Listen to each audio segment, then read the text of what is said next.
Good morning students. हां, तर last time आपण इलेक्ट्रिक पोटेन्शियलचा फॉर्म्युला बघितलेला होता. इलेक्ट्रिक पोटेन्शियलचा फॉर्म्युला काय बघा, Phi is equal to 1/4 pi epsilon naught Q divided by R. Okay, potential ही स्केलर क्वांटिटी आहे. सो Q या चार्ज पासून R डिस्टन्सला इलेक्ट्रिक पोटेन्शियल किती होणार, 1/4 pi epsilon naught Q by R. त्याचबरोबर आपण last time relation between potential energy and electric potential बघितले.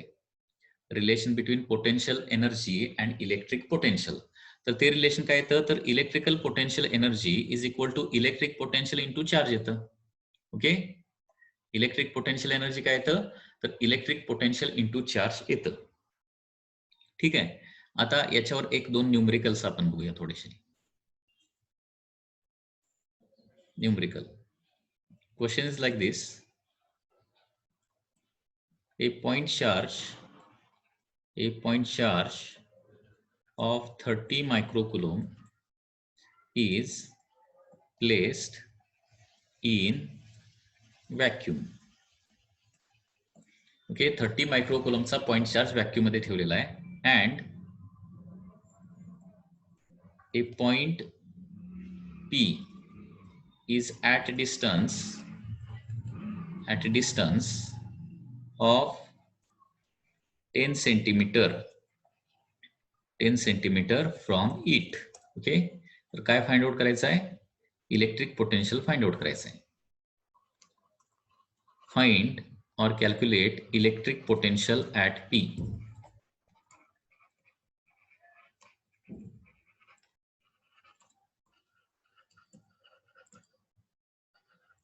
P पॉइंटला असणारं इलेक्ट्रिक पोटेन्शियल फाइंड आउट करायचं आहे. तर ते पोटेन्शियल कसं फाइंड आउट करता येईल बघा. तर इथं गिवन काय आहे, Q दिलेला आहे किती, 30 मायक्रोकुलम आहे. 30 मायक्रोकुलम म्हणजे 30 into 10⁻⁻⁶ coulomb. And distance R is also given, that is 10 centimeter, that is 10 into 10⁻⁻2 meter because it is in centimeter. ठीक आहे. सो आता पोटेन्शियलचा फॉर्म्युला वापरूया.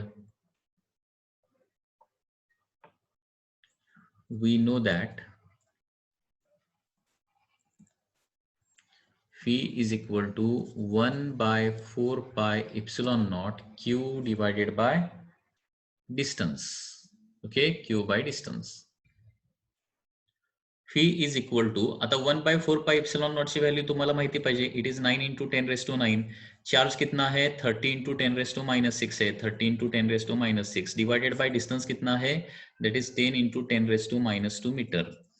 तो यहाँ पे कैलकुलेशन करने के बाद 9 into 10⁻⁹ as it is into 30/10 मतलब 3 एंड 10⁻⁶ डिवाइडेड बाय 10⁻⁻2 मतलब 10⁻⁻4.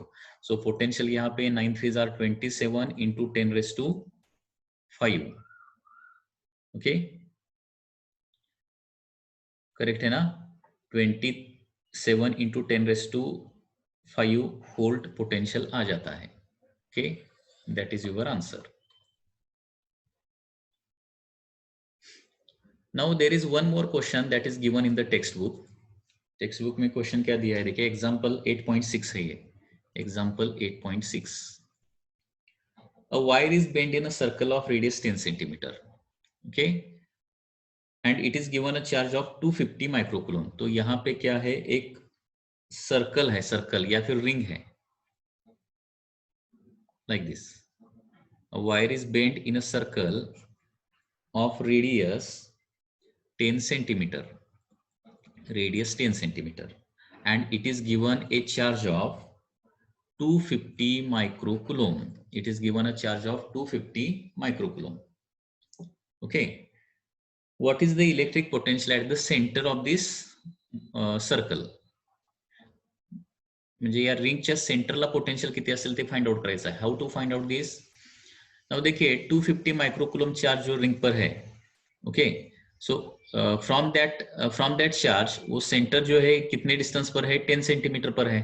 Okay, it is at 10 centimetre. तो यहाँ पे वही फॉर्मूला हम यूज करेंगे पोटेंशियल का, क्योंकि रिंग पर जो चार्ज है, फ्रॉम दैट चार्ज सेंटर कितने डिस्टेंस पर है, 10 सेंटीमीटर पे है. तो वही फॉर्मूला यूज कर सकते हैं, P is equal to 1/4πε0 into charge Q है, एंड Q चार्ज से मतलब कहीं पर भी रिंग पर चार्ज रहने दो, कहीं पर भी चार्ज रहने दो, सेंटर तक का डिस्टेंस किसी भी चार्ज से कितना रहेगा, 10 सेंटीमीटर ही रहेगा। So same formula will be there, 1/4πε0 Q/R। 1/4πε0 का वैल्यू 9 इंटू 10⁻9 है, Q का वैल्यू है 250 and it is micro means 10⁻6 divided by distance is 10 centimetre ना, okay 10 centimetre, 10 centimetre means 10 into 10⁻2 metre. So potential phi is equal to 9 into 10⁻9 as it is, 250 by 10 that is 25 into 10⁻4. Okay, 10⁻4. So phi is equal to 9 into 25, 25 into 9 मतलब कितना आता है 225 आता है into 10⁵ volt. That will be your answer.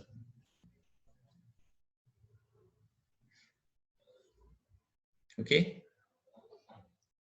हाँ,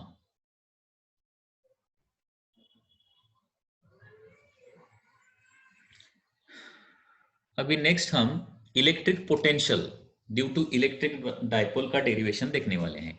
electric potential due to electric dipole. Okay, मग त्याच्यासाठी तुम्हाला इलेक्ट्रिक डायपोल म्हणजे काय माहिती असणं आवश्यक आहे. Electric dipole, electric potential due to electric dipole निकालना है. उसके लिए इलेक्ट्रिक डायपोल क्या होता है ये पता होना जरूरी है. So this is a part of once again 11th standard. Okay, so electric dipole क्या होता है ये आपने 11th स्टैंडर्ड में पढ़ा होगा. ओके, सो इलेक्ट्रिक डायपोल क्या रहता है, देखिए suppose there are two charges plus Q and minus Q and these two are separated by certain distance. Okay, इस डिस्टेंस को जनरली 2L से डिनोट करते हैं. It is denoted by distance 2L. Okay, तो इसको हम इलेक्ट्रिक डायपोल बोलते हैं. This is called as electric dipole. ये क्या है, आपका इलेक्ट्रिक डायपोल बन गया. This is your electric dipole. So electric dipole में क्या रहेगा, एक प्लस पॉजिटिव चार्ज रहेगा, एक नेगेटिव चार्ज रहेगा, और दोनों का मैग्नीट्यूड कितना है, Q एंड Q मतलब सेम मैग्नीट्यूड होना चाहिए, and this two are separated by certain distance होना चाहिए. तो इसको क्या बोलते हैं, इलेक्ट्रिक डायपोल. तो इलेक्ट्रिक डायपोल कब फॉर्म होता है, देखिए कैसे बनता है. देखिए टू इक्वल, इक्वल मतलब इक्वल इन मैग्नीट्यूड. अगर फर्स्ट 5 कूलम का है तो सेकंड भी 5 कूलम का होना चाहिए. फर्स्ट 3 कूलम का है तो सेकंड भी 3 कूलम का होना चाहिए. Two equal and opposite. Next is opposite word, म्हणजे दोन्ही जे आहेत ते अपोजिट असले पाहिजे. म्हणजे एक प्लस असेल तर दुसरा कंपल्सरी मायनस असला पाहिजे. म्हणजे पुन्हा एकदा बघा, एक अगर +5 कूलम का है तो दूसरा -5 कूलम का होना चाहिए. ओके, एक जर 3 कूलमचा असेल तर दुसरा -3 कूलमचा असला पाहिजे. Two equal and opposite charges separated by finite distance, separated by finite distance is called as, इसी को क्या बोलते हैं, is called as electric di का मतलब क्या होता है, two. Electric dipole. Two equal and opposite charges separated by finite distance is called as electric dipole. अभी इलेक्ट्रिक डायपोल के बाद next very important term is the electric dipole moment. क्या होता है electric dipole moment.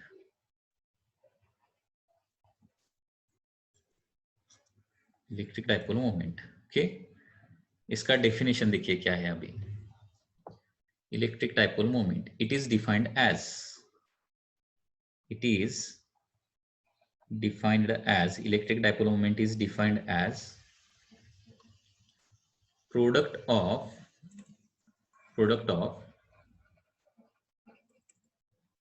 magnitude of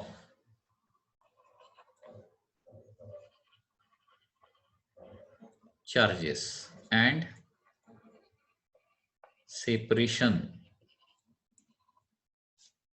separation between them. Okay, that is called as electric dipole moment. मतलब electric dipole moment क्या है, multiplication है या फिर प्रोडक्ट है. ओके, सो इसको हम P से डिनोट करते हैं. P is equal to product है. किसका प्रोडक्ट है? Magnitude of one of the charges. मतलब फर्स्ट या फिर सेकंड दोनों का मैग्नीट्यूड सेम रहता है, तो कोई भी एक मैग्नीट्यूड ले low into separation between them. Into separation between them कितना है? 2L. तो इलेक्ट्रिक डाइपोल में जो चार्जेस का सेपरेशन है उसको हम 2L से ही डिनोट करते हैं. 2L नच आपण डिनोट करतो, लक्षात घ्या, कारण ते पुढचे डेरिवेशन मध्ये आपल्याला युजफुल होतं 2L न डिनोट केलं तर, म्हणून 2L न आपण डिनोट करतो. म्हणजे काय होते लक्षात घ्या. What is L? L is nothing but separation between centre of dipole end one of the charge. Okay, मतलब डाइपोल का लेंथ अगर 2L है, इसको डाइपोल लेंथ भी बोलते हैं. डाइपोल लेंथ 2L अगर है तो L क्या होगा? The distance between centre of the dipole end one of the charge, one of the charges. Okay, एक चार्ज और सेंटर, इसमें कितना सेपरेशन रहेगा? L सेपरेशन रहेगा.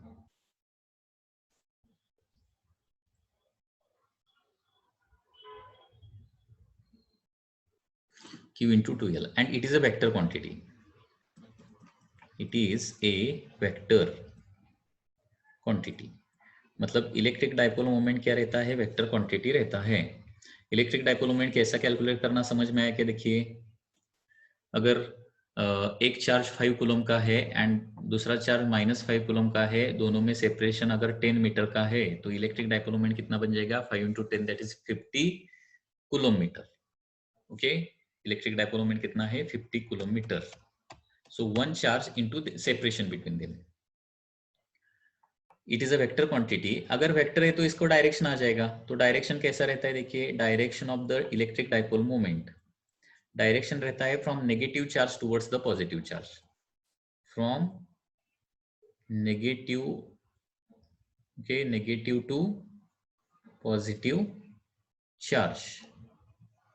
Okay, from negative to positive charge, that is the direction of the electric dipole moment. Electric dipole moment का direction क्या रहता है? From negative charge to the positive charge. Okay, आता ही जी डायग्राम आहे, इथे इलेक्ट्रिक डायपोल मोमेंटचे डायरेक्शन काय येणार? -2 प्लस. -2 प्लस म्हणजे टुवर्ड्स लेफ्ट येणार ना. Towards your left will be the direction. Direction will be from negative charge to the positive charge. Okay, ये ध्यान में रखना है. एंड इसका SI यूनिट क्या आ जाएगा? SI unit will be, charge का यूनिट तो कूलम रहता है एंड डिस्टेंस का यूनिट मीटर रहता है. Coulomb metre, coulomb into metre.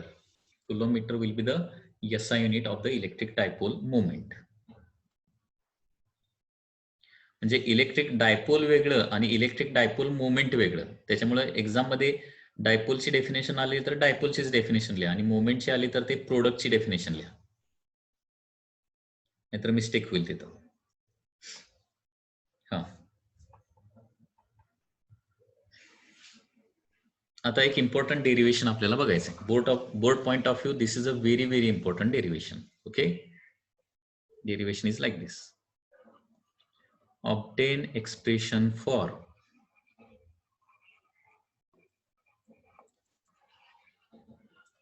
electric dipole moment,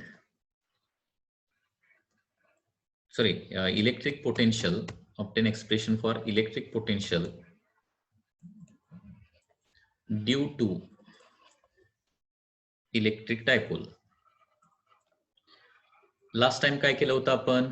single charge मुळे किती पोटेन्शियल प्रोड्यूस होतंय त्याचं डेरिवेशन केलं होतं. सिंगल चार्ज मुळे किती पोटेन्शियल प्रोड्यूस होईल त्याचं डेरिवेशन आपण लास्ट टाइम केलं होतं. पोटेन्शियलचा फॉर्म्युला काय असतो? 1/4πε0 Q/R. This is due to single charge. आता due to electric dipole potential किती प्रोड्यूस होईल ते फाइंड आउट करायचं आहे.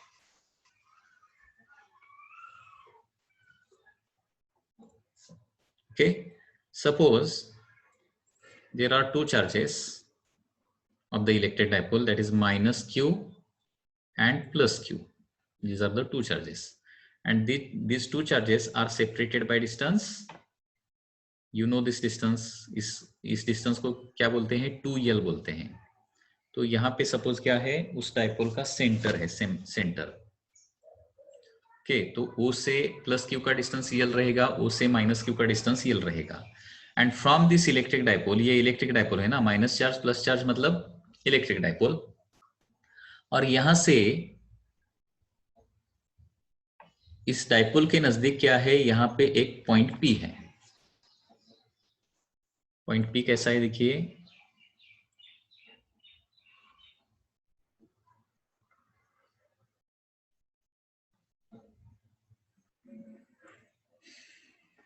पॉइंट पी है and point P is at distance R from O, okay, at an angle theta,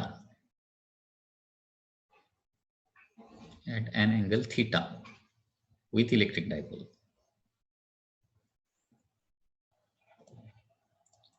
Consider an electric dipole. Consider an electric dipole having charges of magnitude q. Charges of magnitude q मतलब charges का magnitude कितना है, q है, end separation मतलब charges में separation कितना है, separation 2l, charges में सेपरेशन कितना है, 2l है, okay. After that point P, तो यहाँ पे डाइपोल मोमेंट पहले लिखता हूँ, देयरफॉर इलेक्ट्रिक डाइपोल मोमेंट और just dipole moment P is equal to क्या आ जाएगा, Q इंटू 2l आ जाएगा, Q into 2l, okay, that is the dipole moment. अभी क्या करेंगे, पॉइंट P ले लेंगे। Point P is at distance r from center of dipole, center of dipole at an angle theta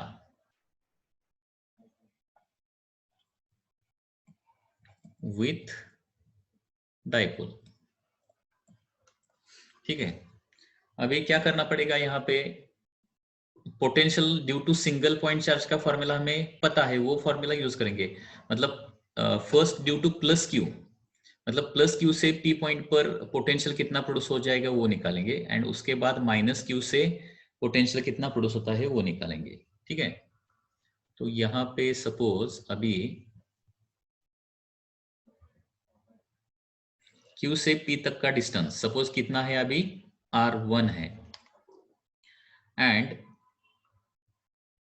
P say minus Q का distance, P से minus Q का distance suppose कितना है, distance R2 है, R2, okay. P से plus Q का distance R1 है end P से minus Q का distance suppose R2 है। तो यहाँ पे ये हमें अभी निकालना है, तो क्या करेंगे, पहले electric potential due to plus Q charge निकालेंगे, उसके बाद electric potential due to minus Q charge. आता प्लस Q चार्ज मुळे येणार पोटेंशियल किती असणार बघा, electric potential due to charge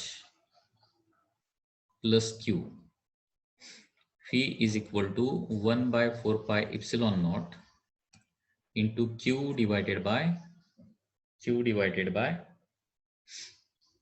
okay, that is plus Q divided by distance किती येणार आहे, P पॉइंटचं डिस्टन्स किती आहे, प्लस Q पासून R1 आहे, ओके। हे झालं potential due to plus Q।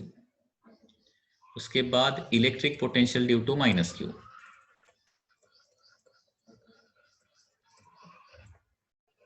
Due to minus Q phi minus Q किती येणार, 1 by 4 pi epsilon naught into charge आहे minus Q divided by distance किती आहे, माइनस Q पासून P चं R2 आहे, very simple.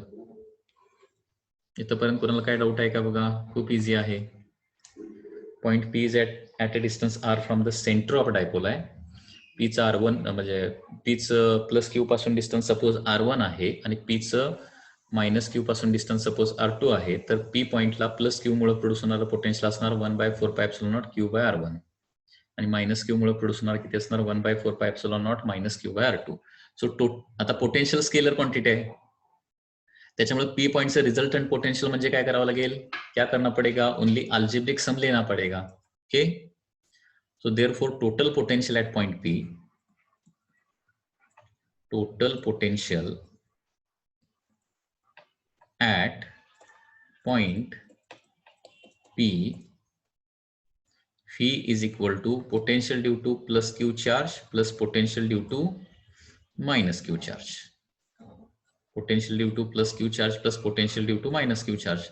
Potential due to plus q charge is 1 by 4 pi epsilon naught q by r1 plus potential due to minus q charge is 1 by 4 pi epsilon naught into minus q by r2. So total potential at point P will be q by 4 pi epsilon naught. Q by 4 pi epsilon naught can be taken common in bracket 1 by r1 and minus, यहाँ पे minus है ना, तो minus sign यहाँ पे आ जाएगा, minus 1 by r1.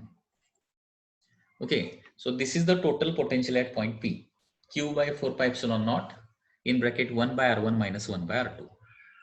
इथपर्यंत कुणाला काय doubt असेल तर, r2 लिहायचं राहिलं, सॉरी, डाऊट असेल तर विचारा. ठीक आहे, आता हे r1 r2 परत आपल्याला रिप्लेस करावं लागेल, त्याचा अजून पार्ट आहे. पुढचा पार्ट जो आहे तो थोडासा डिफिकल्ट आहे, त्याच्यामुळे व्यवस्थित लक्ष द्या.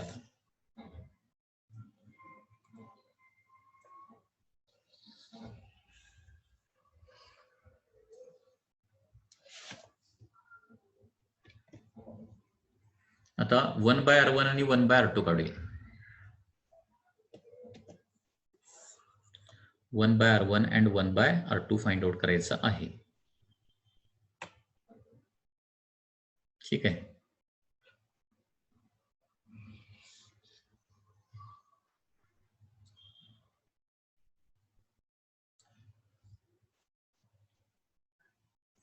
हा आता बघा, फ्रॉम डायग्राम, याला इक्वेशन 1 म्हणूया. From diagram by using cosine rule, by using cosine rule. आता by using cosine rule काय येणार बघा, r1 square is equal to r square plus l square minus 2rl cos theta आहेत. याला cosine rule असं म्हटलं जातं. कोसाइन रूल तुम्हाला माहिती आहे का बघा, कोसाइन रूल कसा असतो लक्षात घ्या. सपोज अशा प्रकारे एक ट्रायंगल आहे,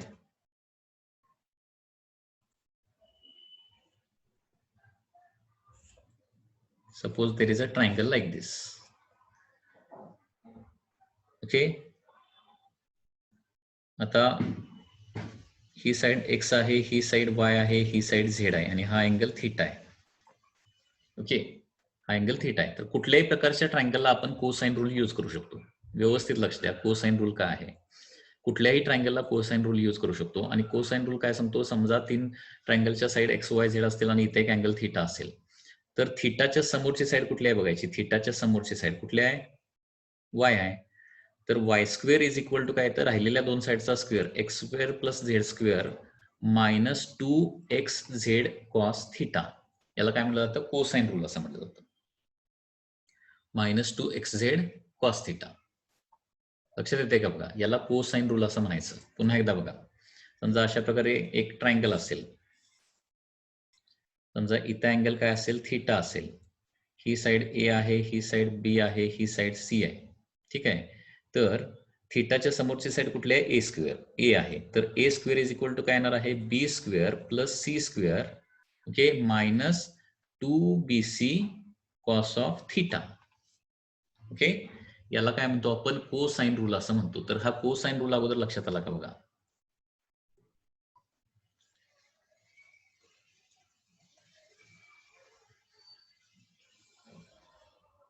दिस इज द कोसाइन रूल. आता बघा, इथं जो ट्रायंगल आहे तो इथं अँगल थीटा आहे ना, here there is angle theta. Okay, थिटाच्या समोरची साईड कुठली आहे R1 आहे. So R1 square is equal to R square. ही साईड किती असणार आहे? O पासून प्लस Q पर्यंत L असणार ना. So R square plus L square minus 2RL cos theta. So this is by using cosine rule. Okay. So R1 square is equal to, आता काय करतो इथं R स्क्वेअर कॉमन काढतो. R square common जर काढलं, R square common काढायचं म्हणजे R स्क्वेअरनं प्रत्येक टर्मला डिवाइड करावं लागेल. 1 plus L square by R square minus 2, याला R स्क्वेअरने डिवाइड केलं तर हे R कॅन्सल होणार आणि L by R cos theta राहणार. बघा काय केलं, R1 square is equal to R square plus L square minus 2RL cos theta आले ना. R1 square is equal to R square in bracket 1 plus L square by R square minus 2L by R cos theta येणार आहे. आता L जे आहे generally electric potential due to, generally सगळे जे electric dipole जे आहेत नेचरमध्ये अवेलेबल इलेक्ट्रिक डायपोल नेमके असतात कुठं, तर इलेक्ट्रिक डायपोल मॉलिक्युल्स मध्ये असतात. मॉलिक्युल आपल्याला माहिती आहे, water molecule is a electric dipole. वॉटरचा मॉलिक्युल हा एक इलेक्ट्रिक डायपोल आहे, लक्षात घ्या. म्हणजे इलेक्ट्रिक डायपोल मॉलिक्युल्स मध्ये असतात आणि त्याच्यामुळे हे L जे आहे ते काय असणार आहे, व्हेरी व्हेरी स्मॉल असतं. So if L is very small as compared to R जर असेल तर then L square by R square is negligible. Then L square by R square is negligible. L square by R square negligible येतं. Okay. And therefore काय होणार मग, therefore R square is equal to R square R1 square is equal to काय होणार, R square in bracket 1 plus 1 minus, कारण ते प्लसची term cancel झाली ना. पुन्हा एकदा R1 square is equal to R square in bracket 1 plus L square by R square negligible आहे. Negligible असेल तर ऍडिशन सबट्रॅक्शन मध्ये जास्त काय फरक पडत नाही. Minus 2L by R cos theta येणार आहे. ठीक आहे. म्हणजे R1 इज इक्वल टू काय येणार मग, R1 इज इक्वल टू दोन्ही साईडचा स्क्वेअर रूट घेऊया. R1 is equal to R in bracket 1 minus 2L by R cos theta raise to काय होणार आहे, हाफ. स्क्वेअर रूट घेणं म्हणजे काय, रेस टू हाफ करणं. हे लक्षात आलं का बघा. आता पुन्हा एकदा इथं आणखी एक महत्वाची गोष्ट आहे. बायनॉमियल एक्सपान्शन,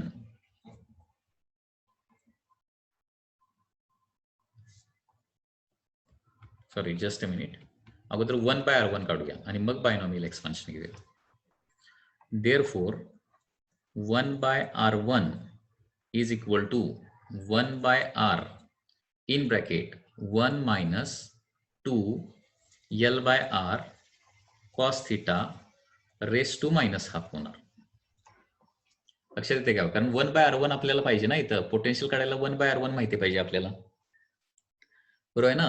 आणि 1 by R1 is equal to दोन्ही साईडचा रेसिप्रोकल घेतला तर R1 चा रेसिप्रोकल 1 बाय R1 झाला, R चा रेसिप्रोकल 1 बाय R झाला. आणि रेसिप्रोकल घेणं म्हणजे पॉवर प्लस असेल तर ती मायनस करणं, म्हणजे इथं प्लस हाफ पॉवर आहे ती काय झाली, मायनस हाफ पॉवर झाली. इथंपर्यंत जरा डाऊट कुणाला आहे काय विचार अगोदर. या पद्धतीने R1 काढलेलं आहे, तसंच आता R2 देखील काढायचं आहे, लक्षात घ्या. परंतु हे आता बायनॉमियल एक्सपान्शन करायचं, ही गोष्ट तुम्हाला आता लक्षात ठेवावी लागेल. Binomial expansion, okay. यहाँ पे क्या होता है देखिए, 1 minus 2L by R cos theta raise to minus half is equal to आता है 1 plus L by R cos theta आता है. ओके. इसके डिटेल में हम ज्यादा नहीं जाएंगे, ये डायरेक्टली आपको डेरिवेशन में ध्यान में ही रखना है. 1 minus 2L by R cos theta raise to minus half, इसका एक्सपांशन किया तो क्या आता है, 1 plus L by R cos theta आता है. 1 प्लस, ये 2 निकल जाता है, माइनस साइन का प्लस साइन हो जाता है, एंड आंसर कितना आता है, 1 plus L by R cos theta आता है. तो बोर्ड में डेरिवेशन लिखने के लिए ये आपको मगअप ही करना पड़ेगा, ये step. Okay. So therefore 1 by R1 का फाइनल फॉर्मूला क्या आ जाएगा, 1 by R1 is equal to 1 by R in bracket 1 plus L by R cos theta. ये हो गया आपका इक्वेशन नंबर 2। अभी जैसे 1/r1 है वैसे ही 1/r2 निकालना है। 1/r1 जैसे ही 1/r2 निकालना है। ओके, अभी R2 निकालने के लिए क्या 1/r2 निकालने के लिए इधर का एंगल कितना आ जाएगा? यहाँ पे एंगल अगर थीटा है तो यहाँ पे एंगल 180 माइनस थीटा बनेगा। Okay, linear angle theta 180 minus theta. तो यहाँ पे अभी क्या करूंगा, दूसरे ट्राइंगल में क्या करूंगा, अभी R2 निकालने के लिए R2 का जो ट्राइंगल है उसमें कोसाइन रूल यूज करूंगा। ओके, सो देखिए अभी from diagram by cosine rule. Okay, by cosine rule क्या आ जाएगा, अभी देखिए R2 square is equal to, okay, R2 square is equal to, यहाँ पे यल है R square plus L square, R square plus L square minus क्या रहता है 2RL, R square plus L square minus 2RL cos of R2 के opposite का angle कितना है 180 माइनस थीटा है। Okay, R2 square is equal to R square plus L square minus 2RL cos 180 minus theta. अभी cos 180 minus theta मतलब क्या रहता है, माइनस कॉस थीटा रहता है। So R2 square is equal to R square plus L square plus 2RL cos theta असं होणार ते, कारण कॉस 180 मायनस थीटा म्हणजे minus cos theta, minus minus हे काय होईल मध्ये प्लस होईल। मग नेहमीप्रमाणे काय करायचं आहे, त्याच स्टेप फॉलो करायचे आहेत। R2 square is equal to R square common काढूया, मग 1 plus L square by R square plus 2L by R cos theta येणार, बरोबर। परंतु पुन्हा एकदा काय होणार आहे, इथं L square by R square is negligible. If L is very small as compared to R, L square by R square is negligible. L square by R square is negligible, and therefore R2 square is equal to R square in bracket 1 plus 2 L by R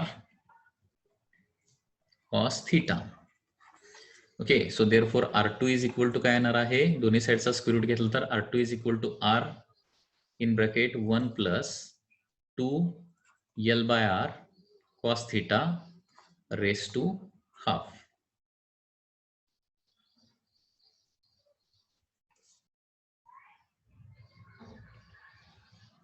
थोडं derivation मोठं आहे हे, 4 मार्क्सला derivation तुम्हाला board exam मध्ये विचारलं जाऊ शकतं.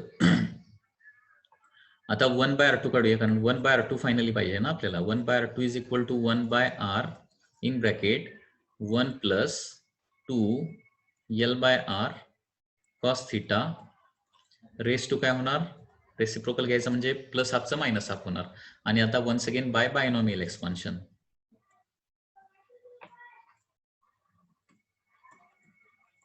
by binomial expansion 1 by binomial expansion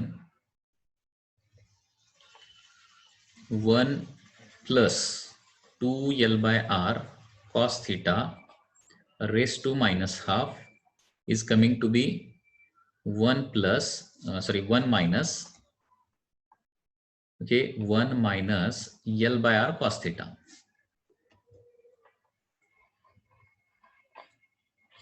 असे बायनॉमियल एक्सपान्शन येतं. Okay, and therefore final formula आपला काय येणार बघा, 1/r2 चा 1/r2 is equal to 1/r in bracket 1 minus L by R cos theta येणार. So this is equation 3. आता काय करूया, इक्वेशन 1, 2 आणि 3 चा वापर करूया. Okay, so from equation 1, 2 and 3 फीचा फॉर्म्युला काय होता, Q divided by 4πε0 in bracket 1/r1 minus 1/r2 होता. तर 1/r1 अगोदर लिहितो, 1/r in bracket 1 plus L by R cos theta होतं.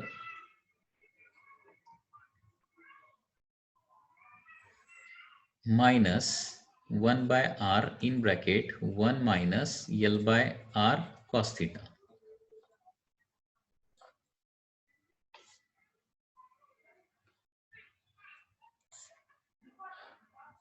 Okay, so therefore phi is equal to, आता पुन्हा एकदा 1 by r कॉमन येईल, 1 by 4 pi epsilon naught as it is q divided by r. 1 by r बाहेर काढला आणि q च्या खाली ठेवलंय त्याला इन ब्रॅकेट. आता काय होणार बघा, 1 plus L by r cos theta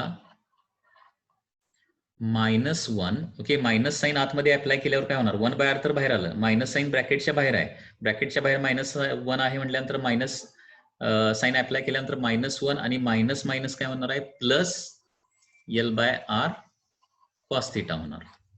आता बघा 1 मायनस 1 कॅन्सल होणार आणि L by r cos theta plus L by r cos theta म्हणजे काय होणार बघा, 1 by 4 pi epsilon naught q by r into 2 L by r cos theta. So phi is equal to 1 by 4 pi epsilon naught q into 2L म्हणजे p ना, q into 2L म्हणजे p लिहिले already, cos theta divided by r into r square. So this is your final formula. Okay, so electric potential due to electric dipole is given by formula 1 by 4 pi epsilon naught p cos theta by r square. q into 2L म्हणजे p, cos theta as it is, r into r that is r square. लक्षात आला का बघा formula. याच्यामध्ये आणखी काय doubt असेल तर हा व्हिडिओ तुम्ही रिपीटेडली बघा. ओके.